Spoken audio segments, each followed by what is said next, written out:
Hello, it is October 20th, 2025. I am Pete Dominic. Thank you very much for pressing play on today's episode of my daily podcast. I've got a great guest joining me today. He is a teacher, public school teacher, teaches phys ed in Chicago, and he's also a very talented stand-up comedian. He is a longtime listener of this show, and now he's got a pretty massive following on social media, particularly on Instagram and TikTok, where you can find him as Angry Gym Teacher. Very excited to introduce Tom Filline to you today. We had a great conversation about what it's like to be a public educator. It was a thoughtful conversation about his upbringing in an evangelical household. His parents are big Trump supporters. I'm not sure how big they are at this point, but we had a really wonderful conversation. I think you're going to like it. If you want to jump right to it, you can. It starts at about 41 minutes in today, but I hope you'll stay for it, the headlines, and I've got a great clip show for you. Full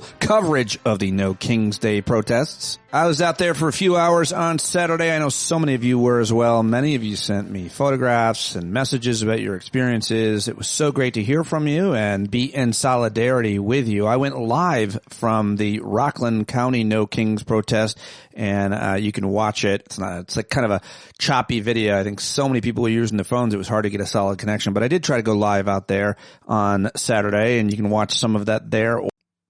But I've got a great montage of some of the best speakers around the country as well, names you'll recognize. That's coming up in the clip show. Just wanted to recap No King's Day by reading a little from Heather Cox Richardson and Timothy Snyder, two of my favorite writers, historians, and I thought I would go ahead and do that. And it's good. It's a few minutes long, but I decided I would be really cheesy and put some inspirational or some fun music, interesting music under it. Some of you won't like this and they'll think it's super cheesy and forced, but I like it. Makes me feel good to read over the music as well, so hopefully it's not too annoying. All right, here it is. Starting with Heather Cox Richardson on Saturday evening after the No King's Day protests had concluded at Letters from an American, her very popular Substack, she writes, yeah. Today, millions of Americans and their allies turned out across the United States and across the globe to demonstrate their commitment to American democracy and their opposition to a president and an administration apparently bent on replacing that democracy with a dictatorship. Administration loyalists tried to claim the No Kings protests would be hate America rallies of the pro-Hamas wing and Antifa people. Texas Governor Greg Abbott deployed the Texas National Guard ahead of the No Kings protests, warning that violence and destruction will never be tolerated in Texas. In fact, protesters turned out waving American flags and wearing frog and unicorn and banana costumes and carrying homemade signs that demanded the release of the Epstein files and defended Lady Liberty. They laughed and danced and took selfies and sang. City police departments, including those of New York City, San Diego, Washington, D.C., said they had made no protest-related arrests. In Oakland, California, Mother Jones senior editor Michael Mechanic interviewed a man named Justin, asking him if, as a black man, he had particular concerns about the actions of the Trump administration. Justin answered, "You know, a lot of times I have a hopeless feeling, but being out here today just reminds me about the beauty of America and American protests. And you know what? The fact that they tried to stomp on this, step on this, say it's non-American, because that's what I've been reading a lot about. No, this is the point of America right here, to be able to have this opportunity to protest. This does not look like Antifa, Hamas, none of the stuff they're talking about, This is the beauty of America." The No Kings demonstrations ran the gamut from hundreds of thousands of protesters in large blue cities to smaller crowds in small towns and Republican-dominated states. Together, they demonstrate that the administration's claims to popularity are a lie. Such a high turnout means businesses and institutions that thought they must cater to the administration to appeal to a majority of Americans will be forced to recalculate. And the protests showed that Americans care fervently about democracy. Today, millions of Americans and their allies turned out across the United States and around the globe to demonstrate their commitment to American democracy and their opposition to a president and an administration apparently bent on replacing democracy with dictatorship. Heather Cox Richardson in Letters from an American, and one of the other favorites of mine and many of yours is Timothy Snyder.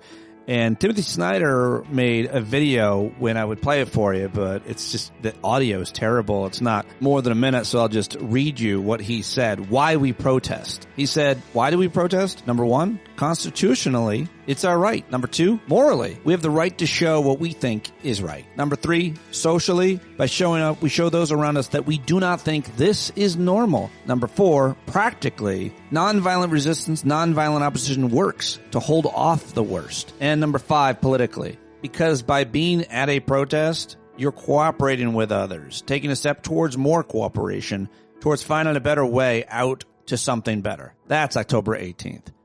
Yeah, how about it? And how about that music, too? Was it feel good? Was it too cheesy, too forced? I'm sorry. I thought it'd be a little bit better that way. All right, well, that is just a little bit of a recap on No King's Day. I posted on our local MAGA Facebook page that there were thousands of Rockland County patriots come out to protest against authoritarianism. No violence, no arrests, no kings, and a whole bunch of American flags. It's got 315 comments in 24 hours, and the vast majority of the likes, or likes, not dislikes or whatever, how it works, and it's driving the MAGA crazy in my local town in Clarkstown, New York. But I was out there. It was a great day, and I'll have more for you in the clip show. But it's Monday, and there are several other news headlines that I've got for you, and they are worth mentioning now. How about this? The ongoing government shutdown, once widely viewed as 2 or 3 week affair, is morphing into a Washington debacle that easily could extend into November. People are saying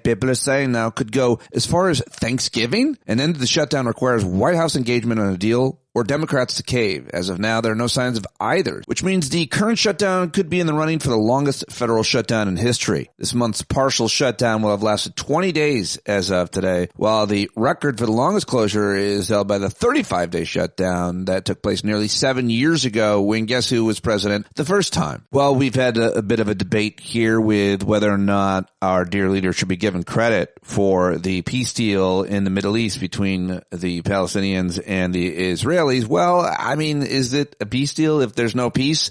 Yesterday, Israel launched its heaviest wave of attacks on Gaza since a fragile ceasefire took a hold a week ago. It said it had temporarily suspended humanitarian aid after accusing Hamas of violating the truce by firing on its soldiers and killing 2 of them. After nightfall, the Israeli military said in a statement that it had begun the renewed enforcement of the ceasefire after carrying out a series of significant strikes against Hamas targets and in accordance with a directive from the government. The deadly flare-up of violence yesterday and the temporary suspension of aid were the most serious tests of yet the ceasefire, which has negotiated under heavy pressure by the Trump administration, signed with great fanfare by Trump himself. Of course, aid was halted because of the intensity of the Israeli strikes, was expected to resume once the bombing is over. Israeli officials had initially said that humanitarian aid would be suspended until further notice, but later appeared to step back from that decision. They killed at least 97 Palestinians, injured 230 others since the start of the ceasefire, and violated the truce agreement 80 times, according to government sources in Gaza. So no peace in the Middle East at the moment, that's for sure. And those are 2 of the top stories. Yesterday, a 155 millimeter shell fired during a live demonstration for the 250th anniversary of the Marine Corps at Camp Pendleton on Saturday prematurely detonated, dropping fragments of the shell on a California Highway Patrol vehicle and motorcycle that were part of the Vice President J.D. Vance's protective detail. This is a pretty big deal in California. No officers were hurt in the mishap, which dropped shrapnel onto the vehicles of a parked car on a ramp to a major freeway that had been ordered closed by Governor Gavin Newsom. The governor had objected to the plan to fire over the freeway. And he ordered a 17-mile stretch of the freeway closed against the guidance of military officials who said it was safe for it to remain open. So a little shrapnel from a live fire event at a California celebration. Come on, everybody calm down. And in other news, our dear leader has made an enemy of yet another South American president. This time it's the leader of Colombia, President Gustavo Petro. He has accused the United States of murdering an innocent fisherman in an attack on a boat that the American authorities claimed had been carrying illicit drugs, prompting Trump to declare on Sunday that he would slash assistance to Colombia, one of Washington's top aid recipients in Latin America, and impose new tariffs on the country's goods. Of course, the aid that we send them helps prevent the bad things from getting here. It gives money to them so they can prevent bad things from happening here. Of course, everybody will accuse it of all being corrupt and so on, but these things are nuanced and they are historic, and they are oftentimes very effective. I'd have to take a deeper dive, and so could you, to figure out the case with Colombia. But this feud between our two leaders now reflecting the rising tensions in the region over the huge U.S. military deployment in the Caribbean targeting Colombia's neighbor, Venezuela. U.S. forces have killed dozens of people in recent weeks aboard vessels that the Trump administration says were ferrying drugs from Venezuela. The administration has provided, of course, no evidence to support the claims that beyond descriptions of intelligence assessments and declassified videos of portions of the attacks, legal specialists have called such killings illegal. Legal specialists have called such killings illegal because militaries cannot lawfully target civilians who do not pose a threat in the moment and are not directly participating in hostilities. So this is a very controversial issue, and if nothing else was happening, major and huge scandals all over the place, we would be pretty focused on this and discussing and debating it. But not now, not with this administration, unless you're Senator Rand Paul or any of the Democrats that are critical of the president for this and everything else. How about this story? A manhunt now underway after thieves broke into the Louvre, the museum, of course, one of the most famous museums in the world in Paris. They stole a priceless jewelry that once belonged to Napoleon Bonaparte's family. The apparently criminal gang entered the Apollo Gallery in broad daylight shortly after 9:30 a.m. once the gallery had opened to the public, and they stole 9 items, including a necklace, a brooch, and a tiara. The masked criminals arrived on high-powered scooters and reportedly gained access to a part of the building where construction was taking place after using a van-mounted extendable ladder to enter on the Seine River side of the museum. Then they forced open a window, smashed display cases, grabbed the jewelry, and left. France's interior minister called it a major robbery by a team that had done scouting, and that jewelry stolen from the museum on Sunday was priceless. Wow, what a caper. Hollywood's got to be working on a movie for that one. Or have they been outdone? All right, well, those are some of the top news stories that I've got for you on today's show. I guess all of them. I'm going to get to the clip show. How about it? I put together a mashup of some of the many speakers from Saturday's No Kings rallies. They range from 30 seconds to about 2 minutes, and you're going to hear from a whole bunch of people, including actor Jon Cusack, Mehdi Hassan. You also got the governor of Illinois, J.B. Pritzker, Stacey Abrams, and Senator Raphael Warnock were in Atlanta. Then we had a whole bunch of people in D.C., including Massachusetts Senator Elizabeth Warren, Vermont Senator Bernie Sanders, AFT President, my friend Randy Weingarten. You'll hear the voice of Bill Nye, the science guy, Senator Chris Murphy. I think that's all of them. And so let's take a listen to many of the speakers that we heard from across the country on Saturday. And Jon Cusack is first, and for some reason he's only coming in on my left ear, and everybody else is pretty much in stereo. This is, by the way, about 11-minute montage if you want to jump ahead to more of the news clips and fast forward to my interview with Tom Filline. But here it is from Saturday, montage I worked very hard on putting together for you all on my own. Take it away, Cusack. Everyone knows the score, right? The authoritarians divide and conquer, and they create an other, and then they pick on it, and then pick on the person and harass them, jail them, and that's all used as a distraction so they can steal as much as they can, maintain power, right? We all know history, so that's what he's doing, and we have masked goons roaming the streets with hiding their faces, abducting people. What is the most upsetting headline for you? When you see something in the news, does it hit you in your gut? Does it hit you in your heart? It's all upsetting. Seeing sort of a fascist authoritarian, seeing that sort of cosplay that the right wing has been fooling around with for so long, seeing it kind of devolve into the real thing is predictable, but deeply saddening. You're a storyteller. What is the story of Chicago? Go to hell. Is that the message from Chicago? Yes. What's interesting is that he doesn't understand that all the labor rights around the world came from this town, this place. So if he thinks this place is going to be a fascist hub, no chance. The whole country was founded on no kings. All week, I've heard Speaker Mike Johnson and Republican members of Congress say that this rally, the No Kings rally, is a hate rally. A hate rally.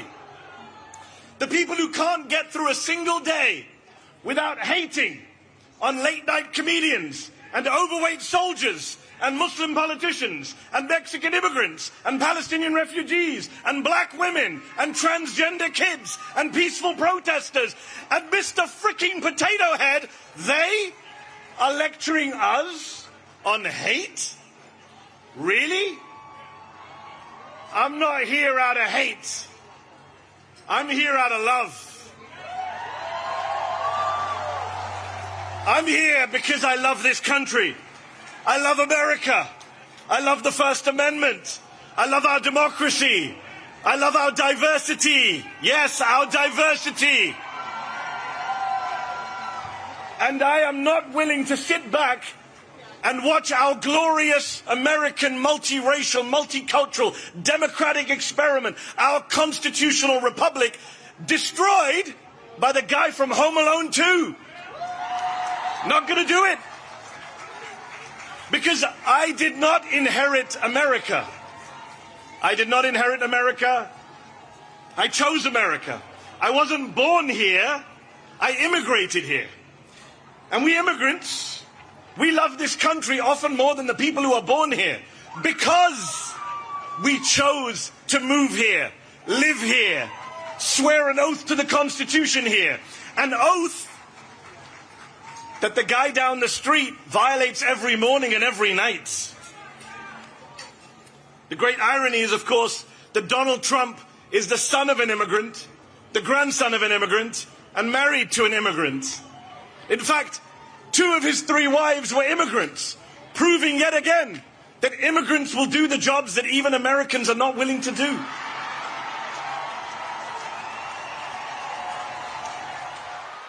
We are here today to defend a principle that has defined America since its founding. The belief that tyranny in any form must be resisted by the people of conscience. Especially here in Chicago, we will never surrender. Throughout history, we've learned that tyranny doesn't arrive with dramatic proclamations. Most times it comes quietly, wrapped in the language of law and order, with fingers pointed at someone who doesn't look like you, promising safety while demanding that we sacrifice our neighbors. Today, we're here to say with one voice that there is an existential threat to our constitutional republic. This is not a political choice. This is a moral imperative. You see, the route they want to take and versus the route we want to take, we've always believed that the route that we should take, the route we should take to get to success is democracy. That if we are all moving together, we may move at a different pace. We may have a different reason. We may have a different way to get there. But the route we were going to take was democracy. We were going to use a pluralistic democracy, a multiracial, multi-ethnic, multi-gender, multi-identity, multi-religious. We were going to have a democracy that looked like all of us. That was our route. But on the other side, they decided that the route they wanted to take was not democracy, but authoritarianism. What they want to do is they want to tell us that only some of us are going to get to be there. That they want to take our rights and our liberties. They want to deny our identities and our opportunities. That they want to aggregate their power and steal ours. They want to take the route of autocracy. But what I'm more concerned about is the destination. You see, the destination I have in mind, the destination this nation was built on, was a nation that sees all and serves all and stands for all. That's the destination. And yet we are living In a moment where ethno-fascists are in charge of the government, when Christian nationalists are making economic policy, when we have a secret police telling us who we are. Their destination is division. Their destination is destruction. And their destination is denied. We will not go back, and we will not let them turn us around. I'm deeply concerned about what's happening in our country. I heard an American president stand up the other day and say to generals in our military that we've got to stand up, he said, against the enemy within. Listen to me. I don't care what your politics are today. I mean that. If you are an American citizen, you should be deeply concerned. And I know you are. That's why you're gathered here today. We should all be deeply concerned about an American president who stood in front of our military and said that the real concern is the enemy within. They are trying to divide us so that they might rule us. But we join united with one voice, Democrats and Republicans, red, yellow, brown, black, and white, and saying together, no kings in America. Brothers and sisters, they did it then, we can and will do it now. And how do I know that we will succeed? Take a look at this huge crowd right here in our nation's capital. But it is not just here, as I understand it. Today, October 18th, 2025, there are more people out on the streets in more communities all over our country than we have ever seen in American history. There are so many people who want to fight for our democracy and say no kings. And what I've just been told, that in New York City, there are more people in Times Square than there are on New Year's Eve. I remember well the Vietnam War. The mall was shoulder to shoulder, much as it is today. Traffic stopped citywide. The protest movement expanded. There were protests around the country, and the war was ended. We are protesting in the same fashion today.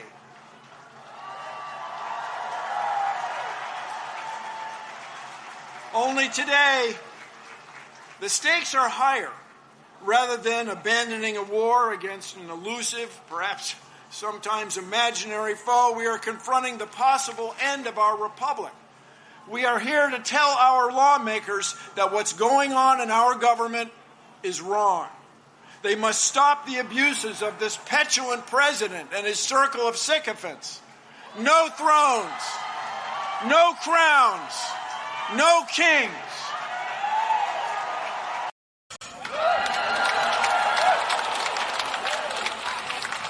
And I'm here today to share with you some unsurprising news. We are not on the verge of an authoritarian takeover. We are in the middle of an authoritarian takeover. But Trump has not won. Our democracy is in peril, but it can be saved. But no one's riding to our rescue, and I just want to be clear with you about that today. No one's riding to our rescue. There aren't establishment responsible Republicans that are riding to our rescue. The mainstream media isn't riding to our rescue. There's no oligarchs riding to our rescue. It is up to us to save us. All right.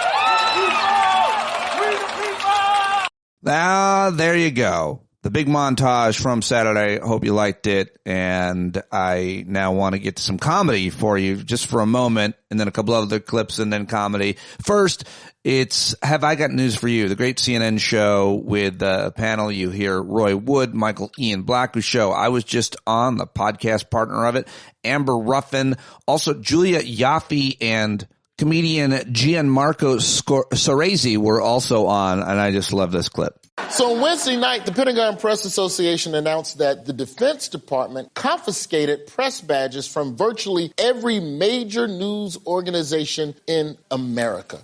Took their badges, took the little press thing. You're not even, when you had the press thing in your hat, they took that shit too.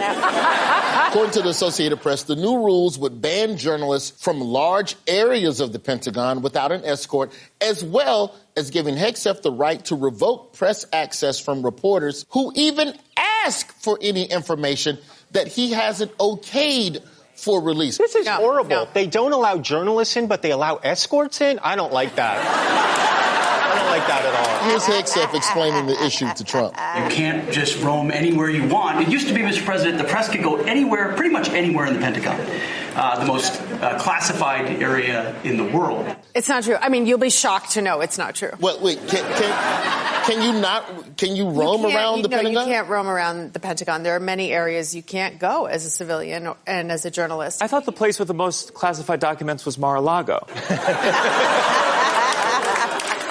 Can't roam around there either, I think. Unless you're an escort.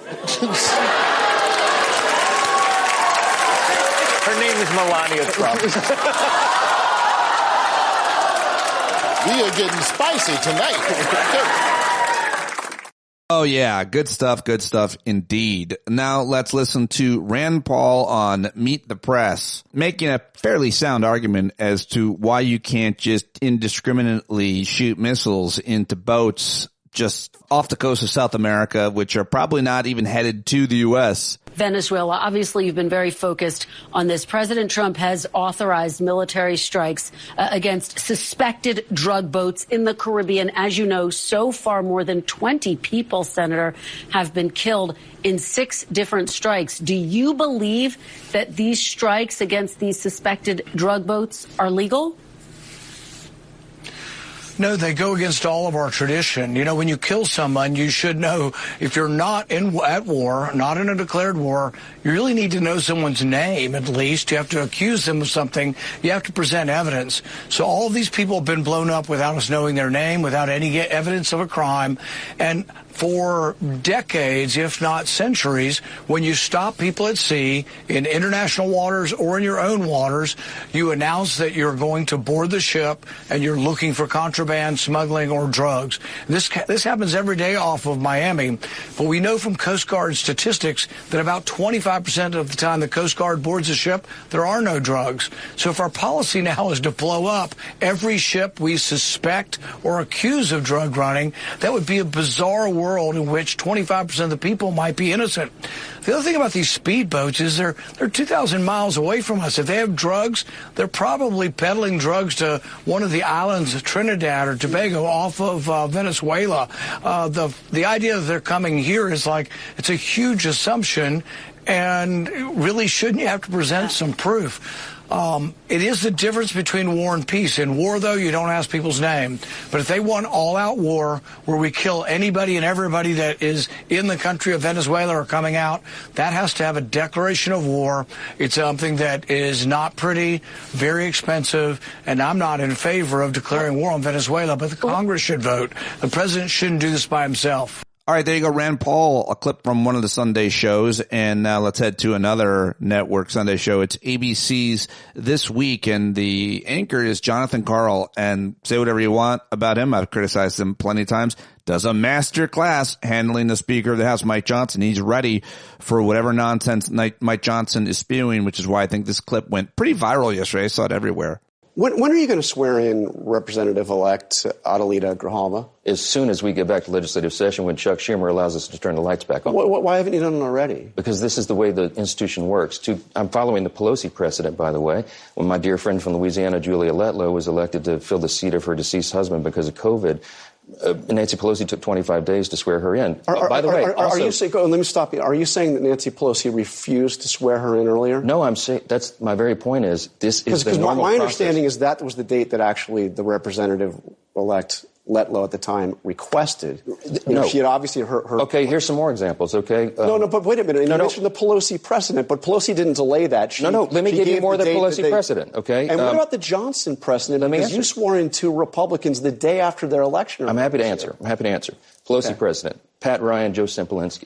They were elected during an August recess. So 21 days later, when the House returned to regular legislative session, they were administered the oath. That's what we're doing. We're not in session right now. Rep. Grijalva was elected after the House was out of session. As soon as we return to legislative session, as soon as the Democrats decide to turn the lights back on so we can all get back here, I will administer the oath on the first day. You could swear her in tomorrow, right? No, not tomorrow. No, we couldn't. We wouldn't. There was an exception for 2 Floridians earlier in this Congress, but the reason was they were duly elected, they had a date set, they flew in all their friends and family, and the House went out of session. So if she flies in friends and family, then we don't have a date set. She was elected after. Okay. Let me ask you about the president. All right. Well, I guess we're going to move on. But yeah, Mike Johnson had nothing, and Jon Carroll apparently had everything right there. Well done.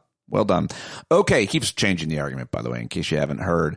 And now let's get to new political pundit commentator. It's Robert De Niro. Yeah, he's just sitting there on the panel on a Sunday news show on MSNBC, not even one of the most high-profile ones. He's not particularly maybe ready or articulate. He's like 80 years old, but still effective because, it's De Niro, and he's dropping F-bombs on MSNBC. Jonathan Capehart was like, I have never. Mr. De Niro, we are in what is today, 19th? We are 19 days into the government shutdown. Picking up on what Jackie was asking about in terms of Democrats and messaging, the Democrats have not provided any votes for the CR to reopen the government because they have been hammering away at health care, both the extension of the Obamacare subsidies, but also the cuts to health care that are coming as a result of the big, beautiful law. How do you view the way Democrats are handling the messaging, but also handling the tactics behind this shutdown? There's something I like Hakeem Jeffries. I like Schumer, Adam Schiff. They're all great, strong. I like what Letitia James is doing. She's fighting back. She's saying, "Fuck you." I'm sorry. This is where we are. She's saying this is it. I will not be taken down by this person. I am not afraid of him, and God bless her for that. Mm-hmm. And that's how other people have to be. I saw a thing about ICE going in and getting some lady, a black woman, who was saying she was really on. I was on the news. I was watching it yesterday. Somebody sent it to me. And she laid it in, and those ICE guys, they knew that she was right, and they better not mess with her. And that's what you need, people who are saying, I've had enough of this. And we've all had enough. It's right in front of us. People have to stand up, do it nicely, peacefully, and all that. You don't want to give him an excuse to do what we all say he would want to do and call it the Insurrection Act and all that. So De Niro's bumbling all over the place, trying to, make a difference, I guess. But I don't know. I'm not sure about De Niro as political pundit. What do you think? All right, let's get to Trey Crowder, who's one of the best. Comedian Trey Crowder, and one of his car rants about the stupid, terrible young Republicans who were sharing all those text messages whose lives are now, let's just say temporarily set back. I'm sure they'll find cushy positions in their next role, because they're victims, right? Hey, y'all. Well, according to Politico, a leaked group chat for members of the Young Republicans organization contained countless examples of racism, sexism, homophobia, anti-Semitism, praise for Hitler, and more. And I think I speak for most of us when I say, what? No way, really? What's next? You're going to tell me Stephen Miller self-flagellates while pretending to be his mom? Surely not. Yeah, it's the least surprising story of all time. These guys say they were just joking around, and I kind of believe them, or at least I believe that they believe they were just joking around, but I still have some issues with that. One, as a comedian, it's not funny.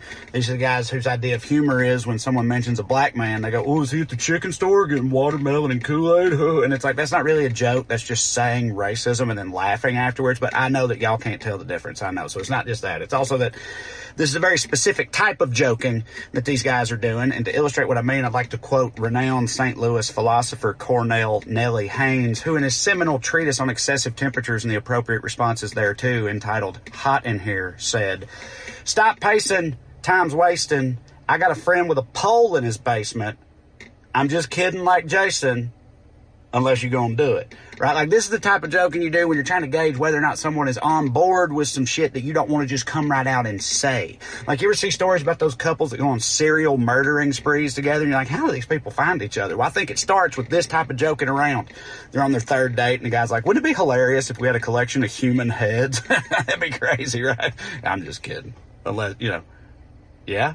And, like, that's what these dudes are doing, but with low-rent bigotry, you know. And, look, these dudes are probably, like, 22 or something. I was an edgelord dipshit when I was 22. I mean, I wasn't a fascist bootlicker, but I made some jokes that were regrettable, you know. But when I was 22, I was, you know, snorting Xanax with Olive Garden bartenders. These guys are working on Senate campaigns, and that's the only reason it even matters at all. Like, if this is group chats from a bunch of construction workers, nobody would bat an eye. But politics are supposed to be different, and they used to be. There used to be some decorum in American politics, or at least the illusion of it. Ask Howard Dean, right? But this is the trashy, classless, post-Trump political world we're all forced to inhabit now, and it's these people's fault, whether they'll admit it or not. There's some mainstream Republicans adjacent to this story, like Elise Stefanik and Roger Stone, who immediately disavowed these guys and said there's no place for that sort of thing in the Republican Party. But it's like, isn't there, though?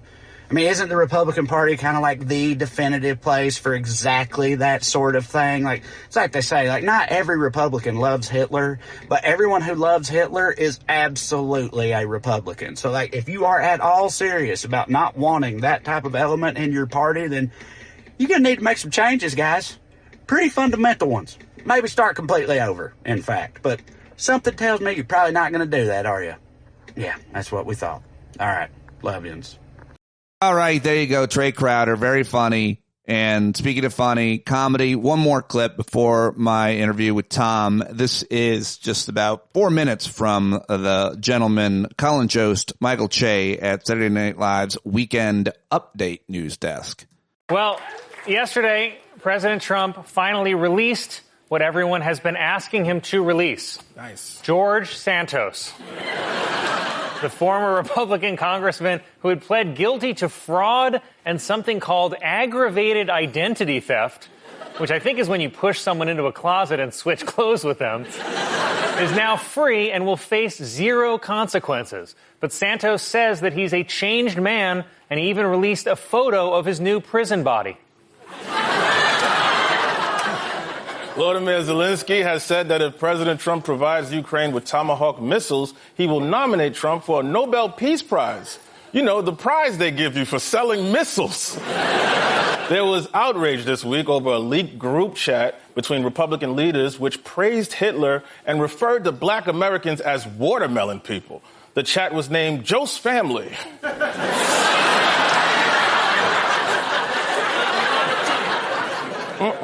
What did I do to you?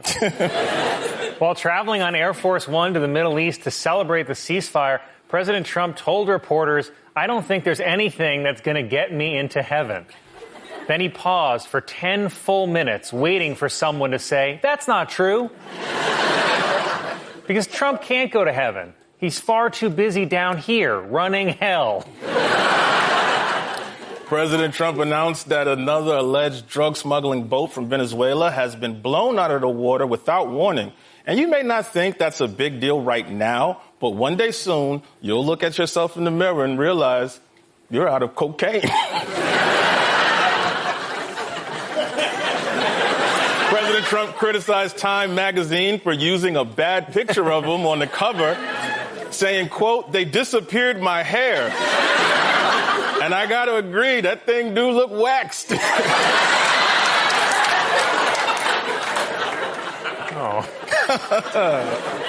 John Bolton, who wants people to stop coming up to him to order chicken, has become the third person on President Trump's enemies list to be indicted. And you know you aren't living your life right when you keep an actual list of your enemies. At least that's what my therapist told me. So now she's on the list, too. Hundreds of people in Portland sent a message to ICE to leave their city by riding their bikes naked through the rain. And you're not going to believe this, it didn't work. A new report shows that of the nearly 100 Trump nominees confirmed by the Senate, only 2 of them were black. 2 black people out of 100? I mean, what is this, my Tinder matches? Nope. I like it. Argentine President Javier Milei, seen here asking if he makes you horny, baby, met with President Trump at the White House this week, where Trump announced he's sending $40 billion to Argentina. Because if history is any guide, a lot of Trump officials will end up fleeing to Argentina. Okay, one clap. In the clinching, I'm just kidding. No, that's fine. In the clinching game of the NLCS, Dodger star Shohei Ohtani pitched 6 scoreless innings, struck out 10 batters, then hit 3 home runs. It is a feat. It is a feat previously only accomplished by George Santos. During the first New York mayoral debate, Andrew Cuomo attacked Zohran Mamdani, saying that he once gave the finger to the Columbus Day statue, whereas Cuomo snuck up behind the statue and grabbed it by the hips. All right, very funny, but now it's time to get to my guest. I'm very happy to have him joining me on today's show. He's got a huge following on Instagram as well as TikTok. You can also find him now on YouTube, where his podcast lives, or just go to angrygymteacher.com and learn more. He's a comedian, a phys ed teacher, a content creator. He's a dad, and just a really thoughtful guy who's been listening to this show for a long time. I love getting to know folks who are listeners, but Tom is also a very influential guy out there because of the content that he creates and posts on TikTok and Instagram, which is great. And we talk all about all of it. I hope that you'll go support Tom, listen to his new podcast, and all the rest. See him live where he's performing on the Bored Teachers Comedy Tour all over the country. Sign up for his email list. Here we go. Let's do it right now for the first time with Tom Filline. I get feline all the time. That drives me crazy. It's Filline, not feline. No. And now we're recording. That's got to be really a shitty thing. Your whole life. Yeah, it does look like F-I-L-I. L-L. 2 L's. It's. Oof, what are you doing? I'm at the point, because I've been doing stand-up comedy for 10 years, and I still get people, even when I'm the headliner, they mispronounce it. And I should have chosen a stage name way back, but I can't do that now. It would just be confusing. It's too late for that. Yeah, for some reason, it's hard to say. It's Filline, though. If you're being introduced by a host or somebody who doesn't really know you that well enough to know your name, and they do introduce you as Tom Filline, not Filline, you must handle that always the same way. I don't even address it. I go right into my set. I just chalk it up. Yeah, who cares? I'm not famous enough to. I'm not entitled to give a shit about that at this point yet. Maybe someday. Right. I love it. Well, it's great to have you here. I'm excited that we finally are taping this. You are been in my galaxy for a while, but yes, I decided that I would listening to you for a long time. Yeah, like 10 years. You started listening to the old SiriusXM show. I did, but I could only listen for like 6 months at a time because those damn SiriusXM subscriptions were so expensive. So like I would have to turn off the auto renew, and then I would lose you and Howard, because I would listen to you guys. I'd flip back and forth. Until I got a new promotion in the mail. It'd be like 6 months for $200, and I'd be able to listen to Pete for another 6 months. And then when you got fired from Sirius, that was great for me. I know it sucks for you, Pete, but that was the best thing to happen to my morning commute. Because in my head, I was like, finally, Pete's going to start a podcast, and you did, and it's been great. I've been listening ever since. So thank you for doing that. Thank you for getting fired. Thank you. That's very kind, very thoughtful of you to say, and. I appreciate you listening all these years, and I'm excited to get to know you and introduce you to other listeners. Our listening community is an amazing group of people. You're one of them, and I just listened to the first episode of your podcast, and it was like a smart thing to do. It was like a getting to know you. And my first criticism was like, oh man, he's not going to talk alone the whole time without any like bits or sound. I was like, he's going for it. And dude, I'll tell you what, I did not want to turn it off. And it wasn't because I was about to interview you. And it wasn't because I knew you a little bit and I wanted to know you more. It was, you have a genuinely interesting life. And I'm going to sum it up in under 10 seconds. Thank you. Grew up with parents who were pretty strict, like you were religious. And in high school, you went to public school to 8th grade. And then high school, you went to this Bible school that your dad went to and expected you to go to. It wasn't a great experience. And when you didn't, education wasn't really your thing, and you decided that at some point you wanted to be a pro wrestler, and you literally became a pro wrestler, which then coincided with eventually you went back to college, got a degree in education, and became a phys ed teacher. But I mean, that's a pretty good summary, and I think it's very shorthand. It doesn't do it justice because it's like a 45-minute podcast, but it's fucking fascinating life, just that alone, I think, huh? Well, thank you. I appreciate that. I don't know. It feels boring to me. I felt like I was really digging deep to try to make it sound interesting, but hearing it from you there, that summary was, I guess it was pretty interesting. I don't know. I feel more interesting now after hearing that. So thank you for the feedback. Tell me just about, because I am always interested in people who grew up really very religious. Tell me about what that means, because I'm left as a listener. You're not going to go deep into that, but maybe you will in another episode in any component of it. The wrestling, I want to ask you about that. But what does it mean? Like, what kind of religion, and how did it manifest in your life as a little boy, much less now? I mean, it was the vanilla Caucasian white evangelical church that I grew up into. My parents were big Ronald Reagan fans, big fans of Bush, and there was always that political aspect, which I've since learned. Since I would say that I have left the church. I don't say that I've left religion altogether.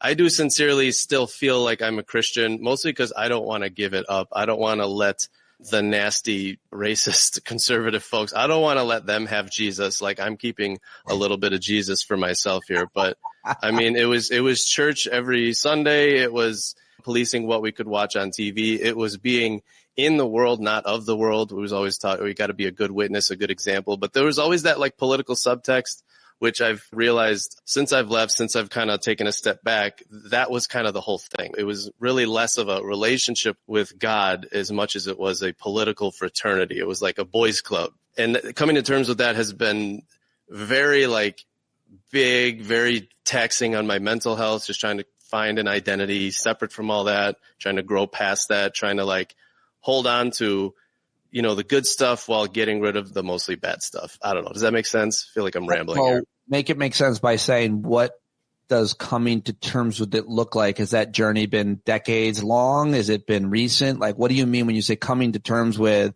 and trying to settle into an identity? Because I think it's super common with people who grew up the way that you grew up.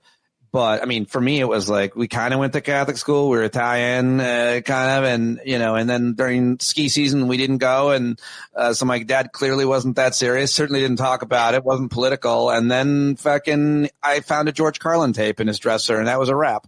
Oh yeah. I was not allowed to listen to George Carlin. Coming to terms with it, I mean, it was really Trump that really changed all of it for me. Like that whole election, because I remember Clinton and Lewinsky in the 90s. I remember hearing about what a disgrace that was and how, you know, we really need a godly man in charge of us. We need a godly president. And then when George W. Bush was elected, my parents were elated. My father was just so happy. He took me aside, my brother and I, and was like, listen, it's so important that we finally have a godly Christian man in the White House. That is so important to have a Christian leader. And then, you know, fast forward to 2016, suddenly it doesn't matter anymore. Well, we're not electing a pastor in chief. We're electing a president. So just watching them kind of do that, those mental gymnastics was really like a big turning point for me when I was like, oh, okay, so that's what this was all about this entire time. All the mission trips, all the Bible classes that I had to take, that was basically forming me into this pawn for the evangelical political movement. You know what I mean? Soldier. Yes. I was trying to think of the right word.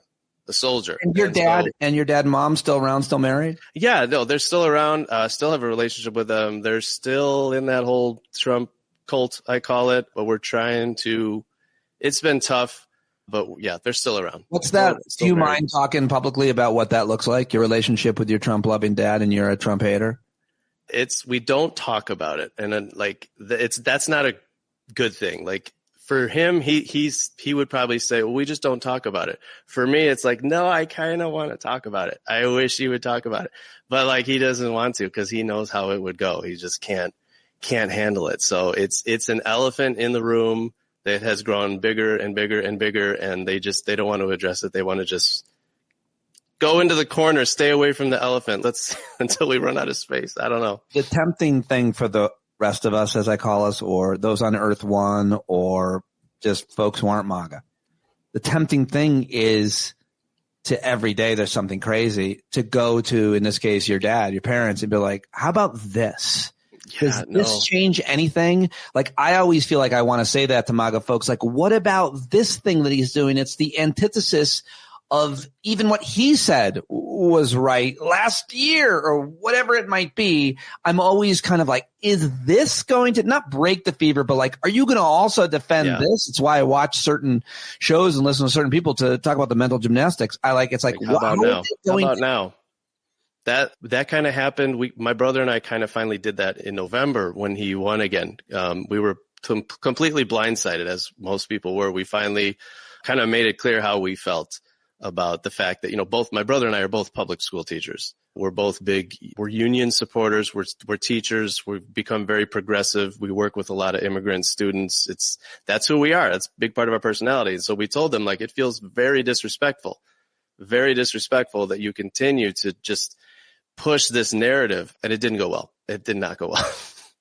Can you say, because I'm interested in how the argument they made or how they defended it. I mean, that's pretty important for you and your brother in solidarity to go, listen, this is what we do. This is who we are. And by the way, it's public educators. It's pretty noble. It's the most noble. It's right up there. And like, I just don't, and it doesn't resonate. It doesn't cut through to them. They get defensive, I'm guessing. They did. They got defensive, took it personally, basically turned it back on us, said that we were attacking them and not being good sons, to paraphrase it. It didn't go well. I'm paranoid. If I seem paranoid right now, it's because I think they probably will watch this, but it's fine. It's all good. I mean, I want that. I want to talk to them. Fuck. I mean, don't do it, Pete. I do. It's hard. It's so hard. I'm very, very lucky and fortunate in that I don't have anybody close to my life. My parents, who are both 80. My dad likes to push buttons and say things that I certainly disagree with. I wouldn't say he's doing it for that reason. He believes these things, whatever he believes. So we don't agree on everything. But man, he hates Donald Trump and always has, for all the right reasons a man of his age should, frankly. Yeah. And yeah, I mean, my dad's always hated rich people. So like, start there. There you go. And you know what? My dad hates rich people too, which is very confusing. He'll say things like, oh, it's these damn rich people. I'm like, the guy that you vote for is filthy, stinking rich. Like, it's so confusing. And the only explanation that I can offer myself is that it is a cult. It's a religious hold that he has over so many people. And it's just, I've stopped trying to understand it. I don't know what to do. Talk a little bit more about your undoing of your religious upbringing. I mean, when your dad talks to you, like, I can't imagine my dad saying something like that. It's so important that we have a godly Christian man in office in reference to Bush. I can understand how any, Christian would be upset after Bill Clinton, but you could have chosen Al Gore anyway. Right. Yeah, exactly. Who lived a better life than George W. Bush did and served, but if that matters. But tell me a little bit more about your kind of religious undoing, because it must have been pretty driven into you. Yeah, it sounds like. Yeah, I mean, I I always associated being religious, being godly, being Christian, being a Christ follower to being conservative, because that is how basically it was explained to me. Like, no, this is what the Bible says. We're not voting this way because that's how we feel. We're voting this way because this is what the Bible says. I read a book when I was in college called Jesus for President by Shane Claiborne, who is a minister who's still very active, he's very anti-Trump, anti-violence, anti-gun. And that was my first exposure to progressive Christianity. Like, there's liberals who vote for Democrats who believe in these progressive causes, but they still love Jesus just as much, if not more than you do. And that kind of blew my mind a little bit. And the book talked about how, as Christians, as a church, we shouldn't be following politicians. We should be following Jesus, like following the example that he set. And that book blew my mind, and I sent it to my dad. And I was like, Dad, I really want your thoughts on this, because back then we were still talking, having deep conversations about these things.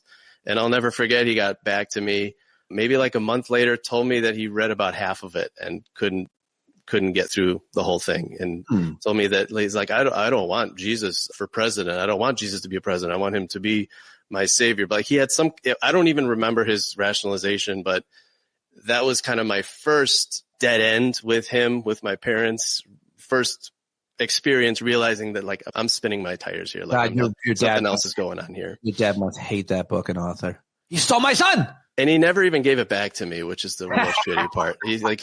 I'm pretty sure he still has it alongside his. It sounds like it's still pretty relevant. I'd like to hear his actual thoughts on it. I'd like to hear anybody who's a quote conservative Christian's thoughts on religion. I certainly would. I'm always interested in how you can, as a conservative Christian or any type of Christian, or frankly any type of religious person, how you can defend conservative policies in America or anywhere else. It all depends on your religiosity. But I mean, I guess a lot of times what they say is that government should not be influenced by religion, or government different, or. And look, I think conservatives deserve a platform. It's like, people should hear. Listen, here's what I think.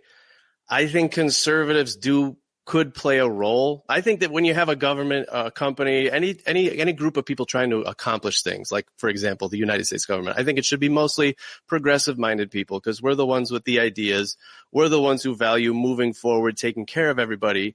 But at the same time, I think it's good to have maybe like one conservative, like a guy in a suit with a clipboard, maybe like balding, in the corner, like, how are we going to pay for all this? Like, I think that's good. What's with all these dreamers? That's fine, because listen, progressives, if it was 100% progressives, we'd run out of money. You know what I mean? So if you have one or two, but they have to be a minority, that's their role. But you know what I mean? This is where you're wrong.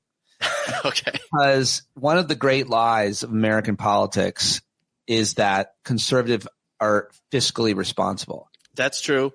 That's true. I was giving them the benefit of the doubt there, but yeah. In our lifetimes, if you want to stay just in our lifetimes, Republican presidents in Congresses have spent way more money, and you could argue their policies are why the rest of the money was spent, like deregulating the financial industry, even though it was passed by Bill Clinton for sure. Yeah, that ended up coming back to bite us, as many said it would. But I always just get irked by the idea that somehow they're more fiscally conservative. The truth is, any politician, anybody working in government wants to, hand things out and make people's lives better. It depends on who you choose. Progressives are more likely to choose people that need the opportunity, and conservatives are more likely to choose people who have inherited their wealth. If they were the fiscally conservative people that they claim to be, then I think that would be fine, as long as they stay the minority. Like, when everybody in the government is that guy who's saying, how are we going to pay for this? These immigrants coming in, they're taking over. Like, then you have fascism, I guess, because that's where we're at now. And it's just a disaster, and everything sucks, and I hate it.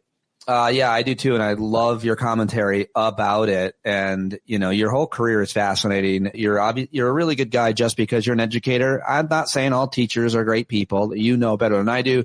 That's not the case, but I'm a bit biased. My mom was a public school teacher for 25 years in the city schools of Syracuse. And I've known you a bit, and I've gotten to know your, kind of core sensibilities, and certainly your humor, which is, on amazing, great. But you're a phys ed teacher. Yes. And is there even an opportunity for a phys ed teacher to be political?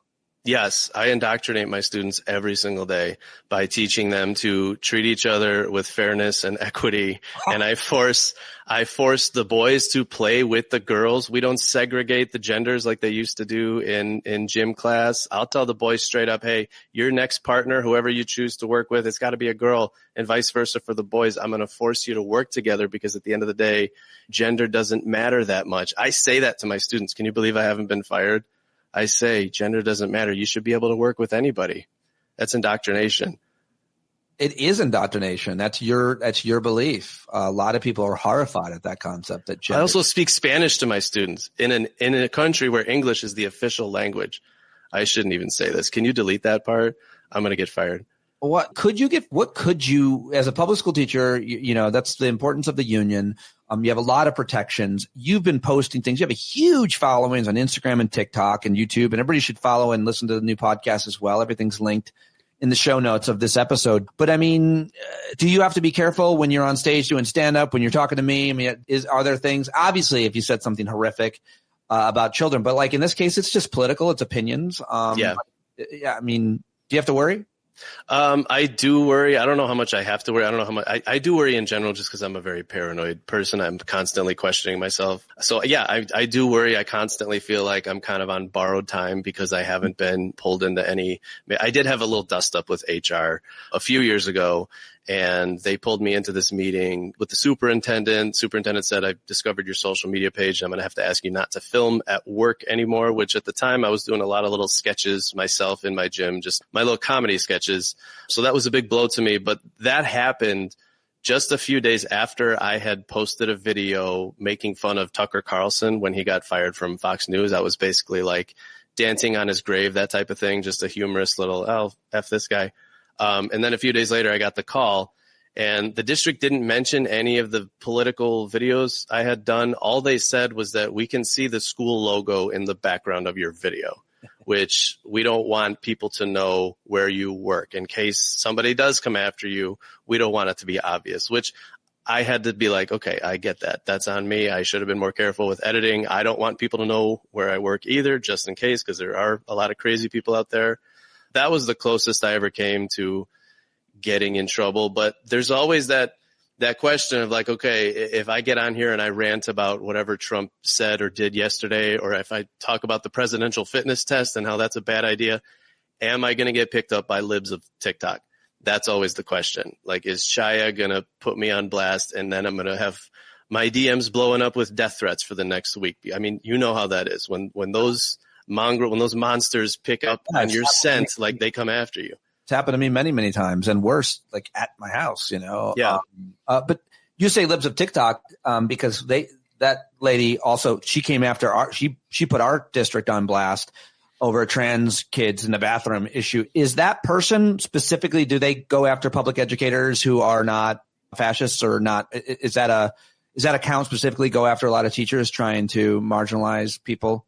Yeah, I think so. They target almost exclusively teachers. One of the most recent ones I saw was when people are joking about hashtag when it happens. Have you seen this trend on TikTok where people kind of talk about when it happens, we're going to put Christmas lights up, we're going to dance in the streets when it happens. And you don't have to say what it is.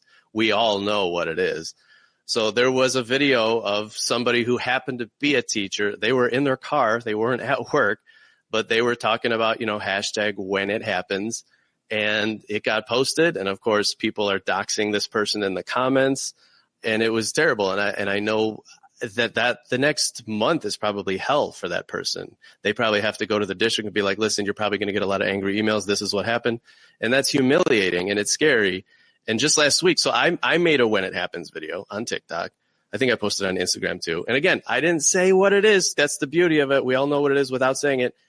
Washington Post reached out to me last week. And it was, I forget the name of the reporter, but she was basically just asking, did you want to share your thoughts on this trend? Because it seems like a really fun trend. And I looked up the reporter, did some research, seems like a nice girl. I don't think she was trying to screw me over, but I responded to her and I was like, listen, this is an inside joke. and I'd appreciate it if maybe you'd give some thought to letting it stay that way. I don't think I want my name in a WAPO article, because then it's a big game of telephone. Social media is a big game of telephone. It's only a matter of time before people are saying, oh, Tom Filline, angry gym teacher. You know that guy from those videos? He threatened to kill the president. And I'm like, whoa, that's not even close. I did nothing of the sort. But it's only a matter of time. So I turned it down. I was like, I don't think I want to talk to you. Please don't mention me in your article. It's also, by the way, just one of the things that is also a big myth is that like the left and liberals are constantly canceling and trafficking the free speech of conservatives and MAGA, because in this case, like, you just gave the best possible example of why. Like, public educators have to be careful of what they're saying. Anybody that works in the public sector has always kind of had to be careful, and certainly educators do, but they are coming for you, as you just evidenced by that. Well, smart move not giving her your name. It would have been a good thing to get mentioned, but not for that. Not for that. You know, obviously that's a huge concern of teachers these days, being policed even by the local community. I mean, that's what happened in my district. They learned that something was being taught in school, math, and they're like, I don't like it. That was a good impression of that's every board meeting now. I don't like it. I don't like it. So, what's they hate so much it's critical race theory math. Critical math race theory. But the other big thing I want to ask you, and I talk with all teachers about this, is violence and shootings. Yeah. And we just had a horrific shooting of children in a school in Minneapolis, as you and all of your colleagues and students know, as all of America knows. And I guess I wanted to just ask you your first take on how this has changed throughout your time as an adult in a school building. You've been a teacher for a while. There's been horrible shootings as long as you've been a teacher. How do you deal with it on a regular basis, and how do you deal with it shortly after a nightmare occurs? What's it like being an educator these days? Because, you know, we've got kids, we talk to our kids, but we don't talk to enough teachers and adults in schools. I try not to think about it. I don't know. It's like you said, it's been happening for years now. It never gets better. It keeps happening. The trainings that they offer us, you know, the districts are constantly trying to come up with these new trainings to address it, and it always feels like a joke. I mean, we're trained like in my niece's school district, which is like an hour west of Chicago, out in like a country town. Teachers are trained to keep a brick on their desks to throw at a potential shooter, like an actual brick. And the teachers decorated their shooter brick. Every teacher had a custom brick on their desk. And it's a joke, and it's more and more of a joke every year. And I don't remember, I'll never forget. I think it might've been after Texas, Uvalde, when I went to work like the next day, and there were kids crying like outside the school. Like they didn't want to come to school. I remember seeing kids cry, cling to their parents, not wanting to enter the building. And that would happen after the drills too. And it's heartbreaking. I think I'm numb to it at this point. I try not to think about it. Do you think that there's that hilarious tragic joke by Chappelle, by the way, who says all these drills and exercises we're doing, you know who else is in them? The shooter. The shooters, yeah. Yeah, we are well past that point where they know. Yeah. They know. I mean, this most recent one, that's a Gen Z kid who probably sat through a couple active shooter drills every single year growing up. One of the arguments is, the argument is always like balancing security with freedom. And I guess you could have metal detectors and you could have the doors locked and stuff. But I always am like, listen, if someone wants to kill you, especially in America, because we have so many guns, they're just going to kill you. There's nothing you could do to protect yourself. You could live in a bunker. If someone wants, eventually you got to come out. So if it's a school and they can't get in, well, they do it in the parking lot. So you can never be fully protected. And I think it's a bad argument to talk a lot about security. Have adults in the school. If you want to have cops in the school, I personally am fine with it. And most school boards are okay with that and work well with the local PDs. But what do you think about teachers having guns? Would you want to carry a gun? No, I would not want to carry a gun. Look, I understand the feeling. I can empathize. I think I just posted this too on Threads recently. Like, if you're a teacher who is considering arming yourself because you feel scared and you feel desperate and you don't know what else to do, I totally get that. I don't agree. I would never do it myself, especially working in an elementary school. I think that would be just opening up the door to way too many safety hazards. I get that. But for anyone who honestly thinks that's a viable solution, that it's going to make a difference, I have to laugh in your face. Like, that's a joke. Like, grow up. It's like these people are like 5 years old. They're like, well, if the teachers had guns, then the bad guys would be scared. Like, no. In Texas and Uvalde, you had an entire police force on the scene, each one of them armed to the teeth. It didn't make a lick of difference. So many kids died over there. And we have tons of examples of schools with armed guards. And even, I think, armed teachers at this point. Yeah, I could be wrong there, but like, it hasn't made a difference, and it's not going to, because the problem is that there's too many guns in circulation. Our culture is completely in bed with the gun industry. There's too many guns out there. They're too easy to get. And until we address that, like, yeah, we can have cops in schools. We can have armed guards, and that's going to make us feel better. We can arm the teachers, and that might make the teachers feel better. You might feel safer, but it's not going to make a difference until we change the culture and we get rid of the however many millions of guns there are out there. Or make it harder, at least a little harder to get. Make it harder, and honestly, get rid of. I'm a fan of buybacks. Why can't we pay people to turn in their weapons? Like, they work, and they'd be one part of a solution. But that's what Australia did. Yeah, but they don't have our guns. It works in the local communities, especially if the economy's bad. But people don't have to tell anybody about it. Just bring your gun. We'll give you cash and no questions asked. You can wear a mask. You don't have to. Nobody has to know that you turned in your precious Mr. Bang Bang. How do you feel about, in general, the general attack on public education? The right in America has always wanted to privatize education and make it harder and harder and harder for you to do your job. A lot of people think that teachers have it easy and so on. Thank God teachers don't have guns. I lasted 15 minutes in the classroom. I wanted to fucking kill a kid who wouldn't shut up. But I mean, like, it's a really hard job. Most of us couldn't walk a day in your shoes. You're a phys ed teacher, which I'm going to go ahead and insult you and say it's got to be the easiest thing. And the reason why I think phys ed is the easiest is I don't think it's easy during the day or even in class. It might arguably be harder. I think it's easier because I don't believe phys ed teachers have homework. I think they leave it all in the school. Your lesson plan is in your head. I give it up to reading and math teachers. They do have it harder in a lot of ways. I don't want to throw my fellow PE teachers under the bus because there's a lot of ways where our job is harder. We deal with a lot more kids at a time. There's, especially in non-union states like Texas, I've heard stories of a PE teacher having 80 to 100 kids at a time. So the class sizes are bigger. The space is bigger. There's more safety hazards. We do have to do a lot more after school stuff. Like, we're expected to coach all the time.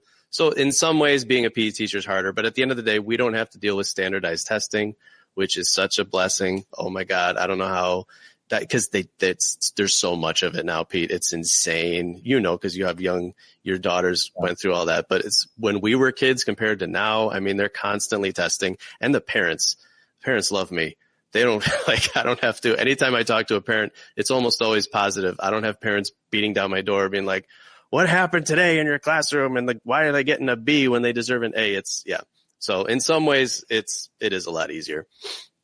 I have only made one critical comment to one teacher, both my daughter's entire public school careers. And it was as a result of her making what I thought was a bit of a sexist remark to my daughter. Ooh, yeah, you can't do that. And, it wasn't a PE teacher, was it? No, it was an English teacher who commented on my daughter's Instagram posts, and my daughter was in a bikini, and the teacher told my daughter that it wasn't a very smart thing to do, and colleges would see that and frown upon it. Oh God, yeah. And I called her up, and I was like, "That's not a thing." A, yeah, and B, you would have never said that to a boy who was in a bathing suit on his Instagram post. I don't engage with students on social are you media. accusing me of being sexist? I was like, I'm making no accusations. I'm just really want to tell you that colleges don't look at students' Instagrams. And before I made this call, because I'm a journalist, I called 3 admissions office. And if a college is doing that, like, what the fuck? That's not. Can you imagine? Yeah, I mean, I can. No. I just, yeah, it's a ridiculous notion. So but that was the only time I just thought that was an interesting. Again, I mean, I'm a huge supporter of public educators. My mom was one, so I'm one of those people who simply thinks that teachers are really good at their jobs and dedicated, and overwhelmingly they're doing it for all the right reasons. I'm not going to go. It's like I want to do my own research. Like what? Homeschool. That's the answer. Everyone wants to homeschool. Yeah. That's getting easier and easier because the network, the internet teaches you how to do it. YouTube can teach you how to homeschool. So yeah. But it's also as a result. I mean, this is a good question for you. Like your parents tried to protect you and raise you, without a lot of the influences of pop culture. And it was easier to do when you were growing up. I'm not sure exactly how old you are, but there wasn't a really internet when you were like really young, right? I'm going to be 40 next May. And no, I remember when the internet was when Al Gore invented the internet, I think. Yeah. I just graduated middle school. The question is, these parents that today want to protect their kids and homeschool them and teach the Bible and all that, like that is not going to work for very long. No. That kid's going to get an internet connection. They're going to get them and they're going to learn everything. And when they learn everything, your credibility, they go, why didn't you tell me this? Like, what are your thoughts on trying to protect and homeschool today so that you can protect them from having to learn about anal sex? Well, first of all, I think every kid should learn about anal sex as early as possible. But no, it's that was a joke, Pete. You're like terrified right now. My joke was it's crazy. These parents literally like, you're teaching anal sex in the 8th grade. I'm like, were you a boy? All we talked about was asses and buttholes from like 3rd to 8th grade. It was like most of what we talked about. I learned about sex from an encyclopedia, I want to say, in like 2nd or 3rd grade. Yeah, opened up to the entry wasn't even about intercourse. It was like about family or something. Like, oh, since you want to learn about family, here's how they're made. And it was like, oh, so that's what that's for. That's why it does that. Yeah, I mean, my parents did their best to kind of shield me and protect me in the bubble. But at the end of the day, like you said, it was me getting out on my own. My political views started to change. I actually held on to my conservative political beliefs all through college. And I went to Illinois State University. So it's not like I was at a Bible college or anything for my whole career. That's where I graduated from. But I held on stubbornly to like these I eventually became like a libertarian, because I was like, well, I don't want to be a Republican anymore. But I'll be a libertarian. I believe in the free market. I like the idea of that. Still, I think it looks great on paper, but ultimately it was me getting a job in a public school in the city of Chicago, working for public schools that kind of opened my eyes to the reality of like these communities. And just one day I just kind of realized like, oh my God, the free market, conservative politics, what they've been pushing down my throat my whole life, that has nothing to offer these folks here. Like the people that I'm teaching, these parents who live in this community, like they need community more than anything. Like that's how they take care of each other. That's how they take care of their kids. That's how they provide food. That's how they get jobs. They need community. And what is the free market going to do? There's a corner store over there. Like that's it. There's no free market here. They need community. And that is the most important thing. So that is ultimately what changed my perspective, is like community is the most important thing. And teachers every day, that's what we're doing in our classrooms. We're building community. We're teaching kids how to engage and how to build community on their own. And that whole idea of community, people coming together, diversity is very scary for conservatives, especially today. It's a really great answer and a really interesting route of your unraveling. I don't know how you got there. You explained it in terms of economics and free markets. And then you kind of jumped to learning or discovering how important community was. And I think a public school community is one of the most relatable communities. Most of us know what that's like to a certain extent, but I still am interested in how you got there, because I think about this all the time. I've created this community around the podcast, and it's the most wonderful accident I've ever stepped into. And I couldn't feel more purposeful. I couldn't agree more with your characterization of its importance. But was there something else that made you realize the importance of community at what sounds like a fairly young age, and especially coming from a different ideology? That was it. It was being a part of the community at my school. I worked in a school on the west side of Chicago, like a lot of poverty. And I just kind of realize that like the kind of teacher that I need to be here and what these students need and what their families need, my previous ideology, my worldview is not going to work. Like it's basically worthless here, if that makes sense. So it was kind of like a change that I had to make, but at the same time, it's the change that made the most sense to me. Because at the same time, while I'm working at this school, I'm surrounded by, wonderful, open-minded, progressive people, like other teachers who to this day I feel self-conscious about, because I feel like they probably knew that I was conservative coming in and they probably just tolerated me. I probably said some ignorant shit back in those days, but they welcomed me in. They saw that I genuinely cared about these kids. And so they were welcoming to me and they treated me good. And I had my eyes opened, I don't know, to this whole idea of community. And I was like, this is where I need to be. This is what I need to be. This is what I need to believe about the world in order to be successful here and to help these kids. You also teach very young kids, kindergarten.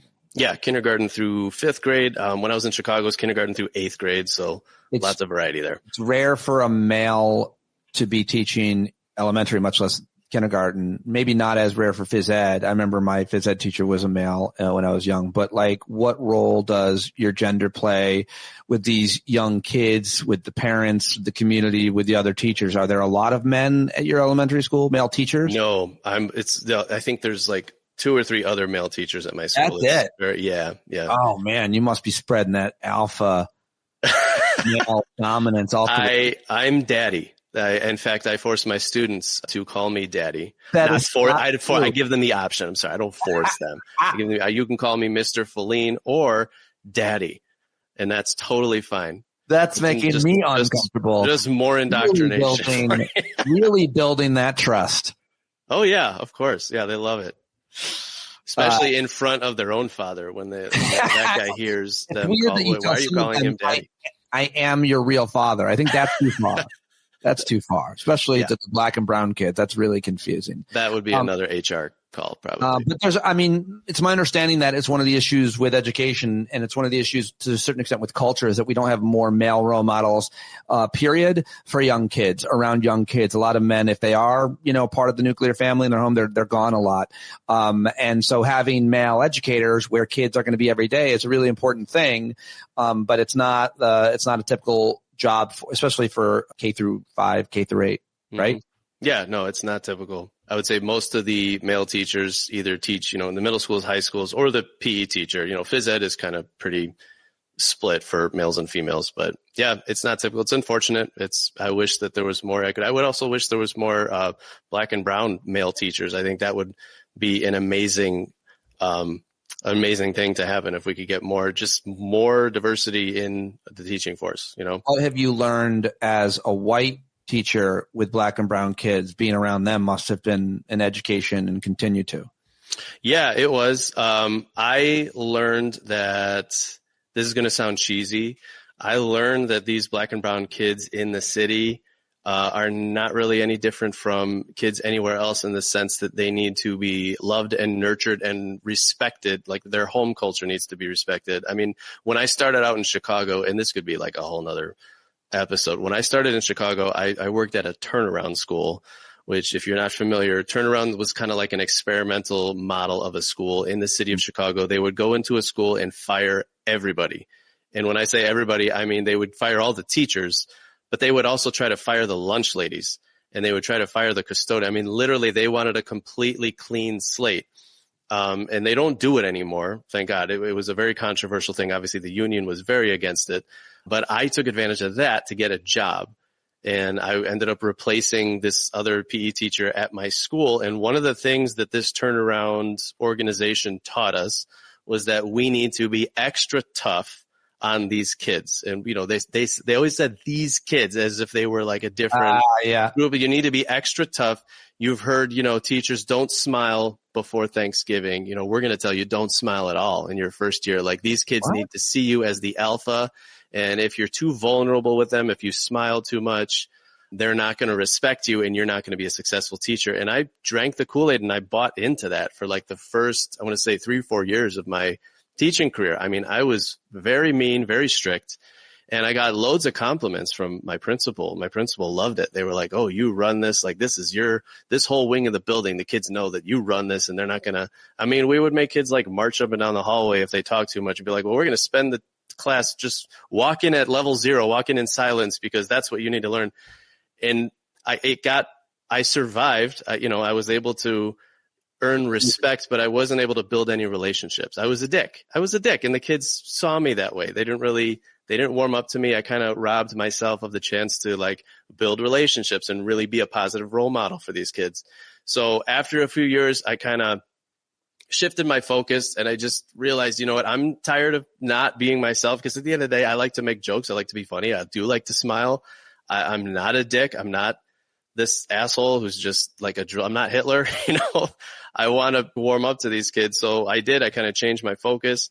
And I embraced kind of like culturally responsive teaching as opposed to just being a dictator all the time. And I realized that like, that's what these kids need. They're no different than any kids in the suburbs or kids growing up in rural communities. Like they need to be respected. They need to be nurtured and they like to have fun. And that's kind of what I've embraced as my role in their lives. Like I'm going to be a teacher where you can learn how to work as a team with other kids in the gym and we're going to have fun. We're going to create core memories and we're going to laugh together. And I haven't lost any of their respect in the process. So all that stuff about being an asshole and not smiling is a bunch of crap. I honestly don't understand that ideology. What is the belief system behind not smiling and being strict? That if you're too friendly and vulnerable, they'll take advantage of you and roll over you? Yeah, respect. They have to respect you as the teacher, as the leader. But respect is earned in several different ways. Earn respect by being like, there's respect, but I feel like trust is more important as an adult with children. I feel like trust comes through love and safety, I think.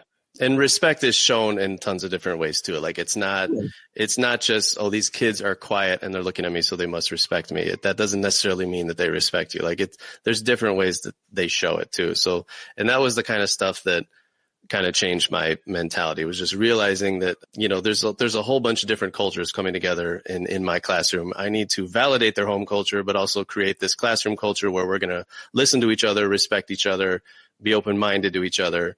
And at the end of the day, create memories together. I don't know. I've softened up a lot, I guess is what I'm saying. You can call it whatever you want, but it sounds to me like it's not that you soften. That's like that kind of talk that we've been learned to use. But like I always try to reverse it and say, oh, you've become more effective. Like I would say that. Yeah, teacher by being. It irks the shit out of me when our whole society thinks that vulnerability equals weakness. When in fact, I have learned personally and from so many others, vulnerability is so much more often strength, and decency is strength, and all of those things earn respect too. But frankly, it's also that kind of patriarchal culture that respect is something I have to earn or that I have to achieve.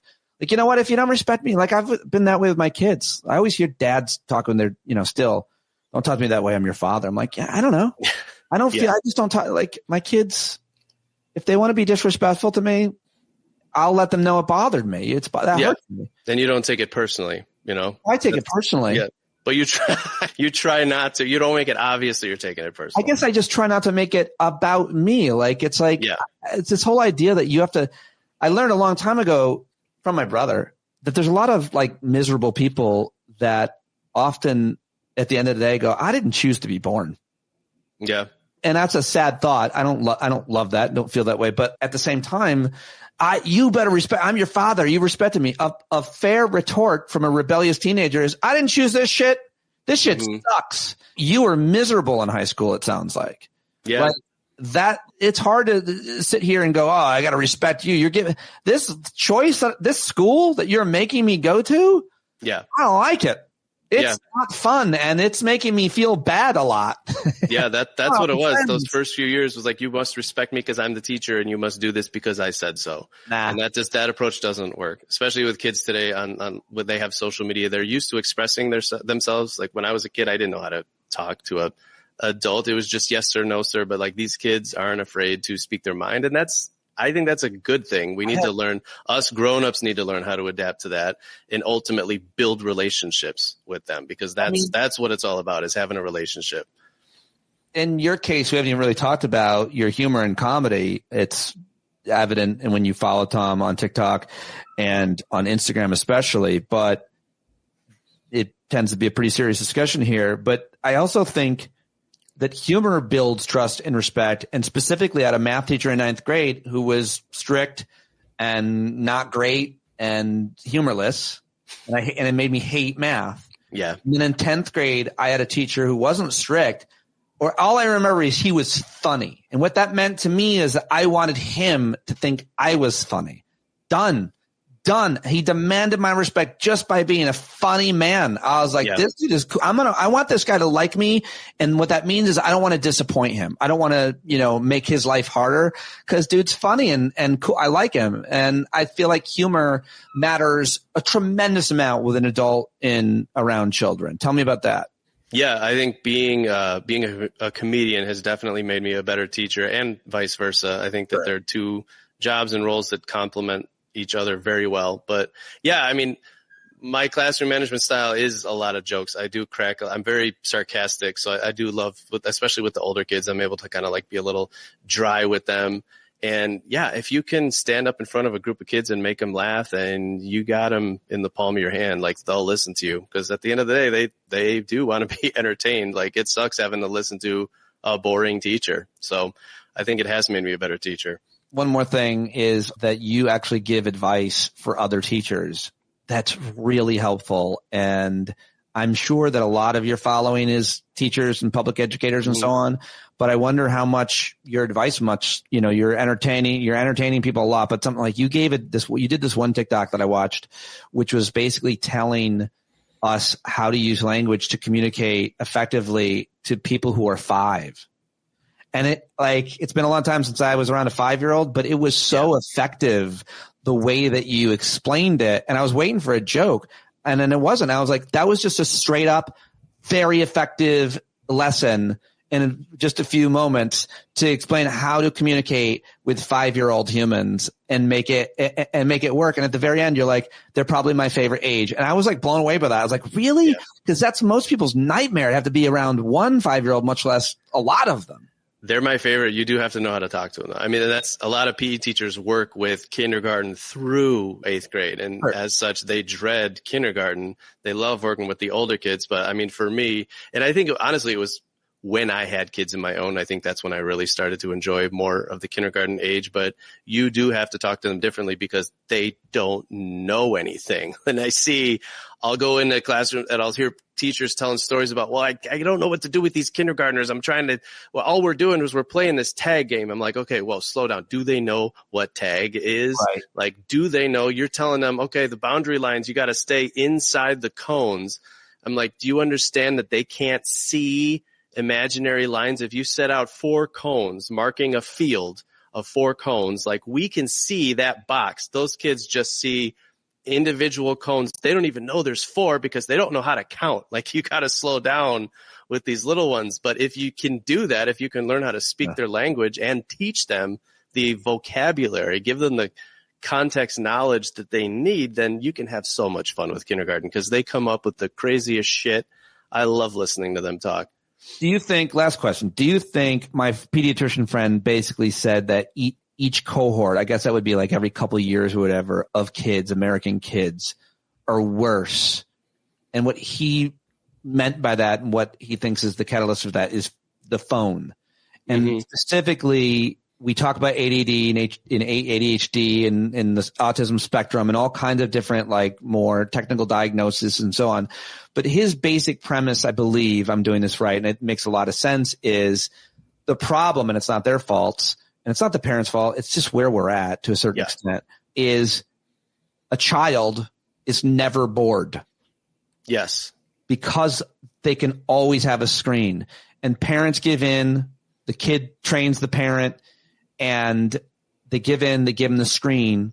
But then what happens is when they don't have a screen, their behavior exhibits that. They're ornery, they're frustrated, they're anxious, they're impatient, they're scared. They're all the things that I guess we would have worked out in those moments when we didn't have a screen. We would have looked at the window. We would have been bored. Being bored is very healthy mentally and emotionally, et cetera, and so on. But I wonder if there's any agreement along the lines that it's getting worse. The kids' behavior is degrading. And I think it's like not so much because of anything, but this point I'm making about screens and boredom and patience and being without it for a moment.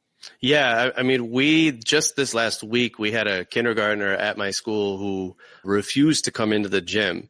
And I'm always blown away by that because, like, you're 5 years old, 6 years old, like the gym should be the most fun and exciting place for you. But this kid did not want to come in. And it wasn't because he was scared. He just wanted his PS5.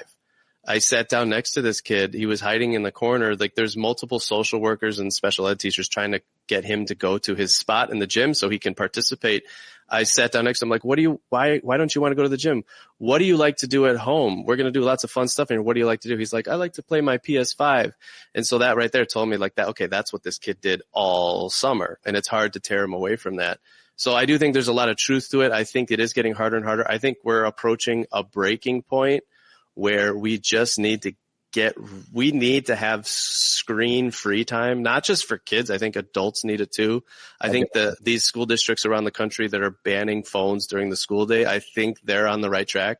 I do think that is ultimately the answer for school, but then we need to keep that shit going. Like, I think we need to take that idea, apply it to restaurants, not like restaurants banning phones, but like ultimately let's frown upon it. Like we used to do with smoking, we got rid of smoking because not just because we changed the laws, but because we looked at smokers and we're like, oh, look at this guy smoking. That's how I look at, that's how I look at families at restaurants that let their kids watch. Yes. That's what we need, a culture shift. We need to embrace the phone free. We need to embrace putting the screen away, engaging with actual human people who are sitting across from us, who are playing with us in the gym, restaurants, movie theaters, resorts. I'm picturing like in the future, there's going to be like cruise ships where you check your phone. You're not allowed to bring your phone here. We'll take pictures for you. Don't worry, but you're not allowed to do that. I don't know. I think getting rid of the screens, at least during certain parts of our lives, our daily lives, I think that's a no-brainer. I think it needs to happen because yes, I think we are messing up these kids' brains and it's not their fault. It's the technology. It's that we keep shoving it in their face. They're over there. Opium. It's kitty heroin. Just give them the phone. Sure. It absolutely is. As soon as you give your kid a phone to own at 12, when is the average age, I think that's when our daughter got it.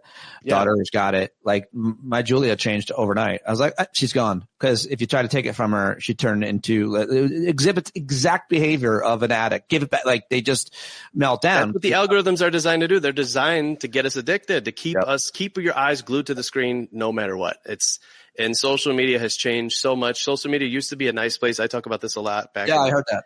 Yeah, social media was such a happy, positive place. And now with these algorithms that are designed to just keep our eyes glued to the screen, keep us buying shit, it's gotten to be a cesspool. It's really bad. Do you think it was like, I don't feel good about this, but I was at a restaurant recently and these kids were each had an iPad and I walked past and I slapped the shit out of the iPads, like right. Do you think that was like probably out of line? I think you should have grabbed the iPad, gone to the restroom, put it in the toilet. Because you slap it out of their hand, they can just pick it up. But if you get that thing wet, game over, literally.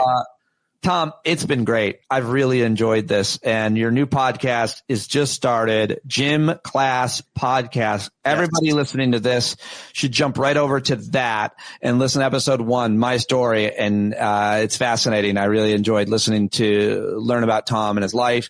And it's a great setup for what's coming up. So what is coming up? What are you going to do with Gym Class Podcast? What's it about? I don't know yet. I'm kind of flying by the seat of my pants here. There's a whole bunch of other teacher content creators on social media that I'd love to chat with. There's other comedians.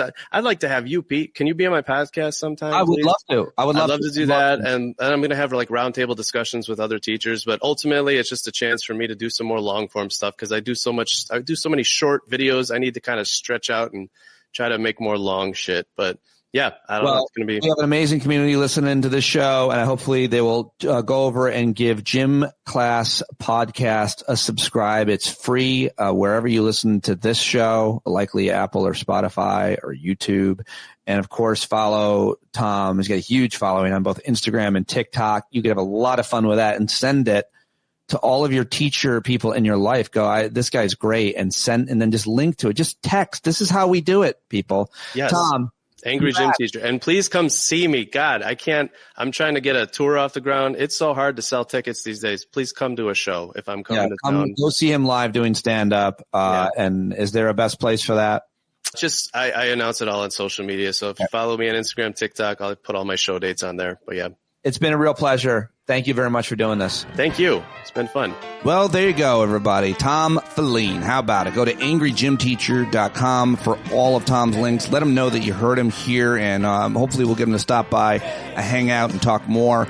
And you can listen to his podcast, see him live. Obviously, go subscribe to his channels on YouTube and TikTok and Instagram, where he's massive. Big followings there.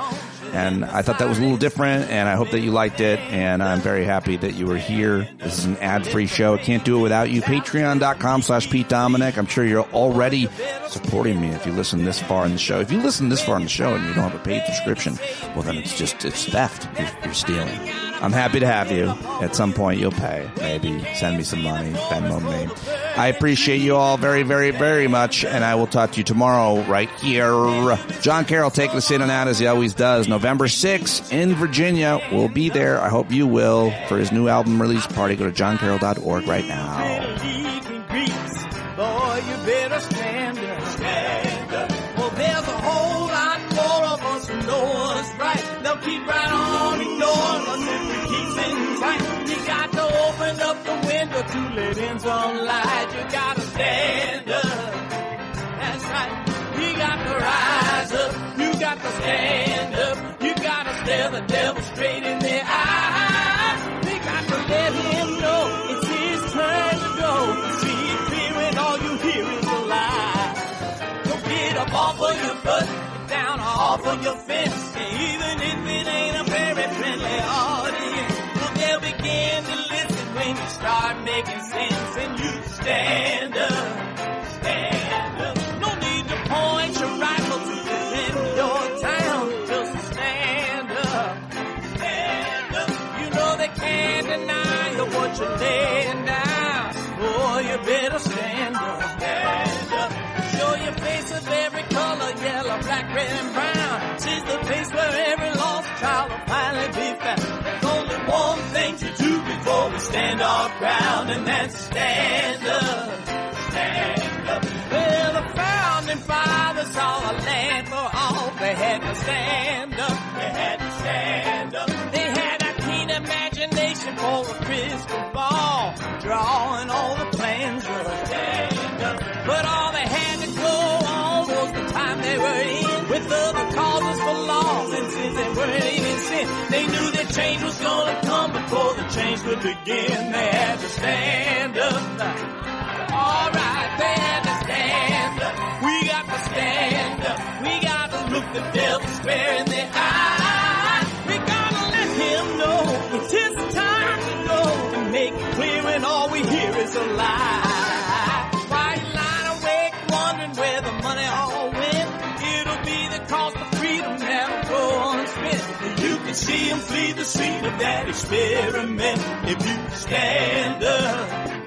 Alright, we got to speak up, we got to reach up, and raise your voice in every way you know how. Don't be toes up, you got to show up. Ain't no better time to do it but now. No need to pledge allegiance to no wanton tribe. Rise up, show obedience to the voice inside, and listen well and it'll tell you not to run and hide. It says stand up, stand up. Got to stand up. Ooh, come on, just stand up. Everybody got to stand up in the darkest hour. Stand up. People got the power. Stand up. Come on, come on, come on. Come on, come on, come on. Come on, come on, come on. Stand up.